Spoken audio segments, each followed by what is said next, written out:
Alors, on l'a bien vu depuis tout à l'heure, l'industrie de défense est liée à la défense française et la défense est liée à notre industrie. Je crois que depuis 1950, cette industrie de défense avait été voulue par le général de Gaulle et elle est aujourd'hui une industrie performante. Ça a été, plusieurs intervenants en ont parlé tout à l'heure, 165 000 emplois, une industrie de défense qui fait un chiffre d'affaires de 15 milliards.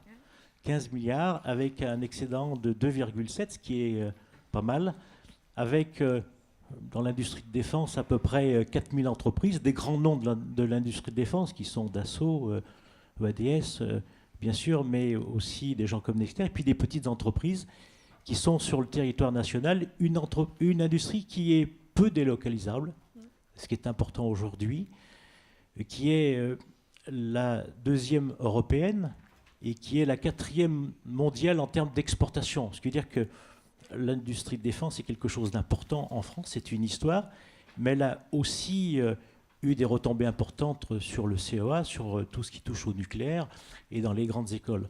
Je crois que notre industrie de défense n'a pas à rougir de sa place, c'est ce qu'elle est aujourd'hui dans le monde. Mais comme je disais tout à l'heure, il ne peut pas y avoir d'industrie de défense sans défense. Et force est de constater qu'aujourd'hui, notre défense française, et tous les intervenants tout à l'heure l'ont souligné, est quelque peu maltraitée et que la LPM que nous allons voter, ou que certains ne vont pas voter du reste, et préfigure, je dirais, quelque part un espèce de désengagement sur l'industrie de défense. Je crois que les industriels, les grands industriels français sont montés au créneau pour expliquer ce qu'ils attendaient aussi de la LPM. Et objectivement, peut-être que d'autres le soulignent tout à l'heure, mais on a l'impression que le gouvernement, dans cette affaire-là et dans cette LPM, on mise sur l'export. On mise fondamentalement sur l'export pour faire en sorte de soutenir notre... on mise sur l'export notamment dans les canons, on mise sur l'export, ça a été souligné tout à l'heure, sur les Rafales. Et s'il advenait que cet export ne soit pas au rendez-vous, je suis intimement inquiet. Je suis inquiet pour notre industrie de défense qui serait un peu plus abîmée. Je crois qu'aujourd'hui, il faut faire prendre conscience, c'est-à-dire que dans cette LPM, l'industrie de défense est extrêmement maltraitée et qu'elle aura à subir, je dirais, ce budget.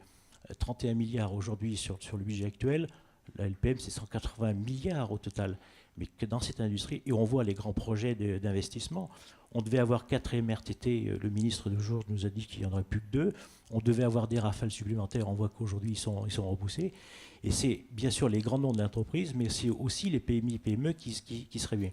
Je crois que aujourd'hui, on est face à une espèce d'incompréhension de la part du gouvernement qui considère qu'on va faire des réductions budgétaires avec les emplois, mais qui ne se traduit pas dans l'investissement. Je crois que c'est une nouvelle formule et il faut redonner à cette LPM toute l'industrie présente. On doit avoir une industrie extrêmement présente, pardonnez-moi. Je crois que c'est un postulat et qu'on ne pourra pas garder des grands noms de notre industrie si demain, dans cette LPM, on n'a pas un couple LPM, industrie défense. Voilà ce que je voulais vous dire en préambule. Merci.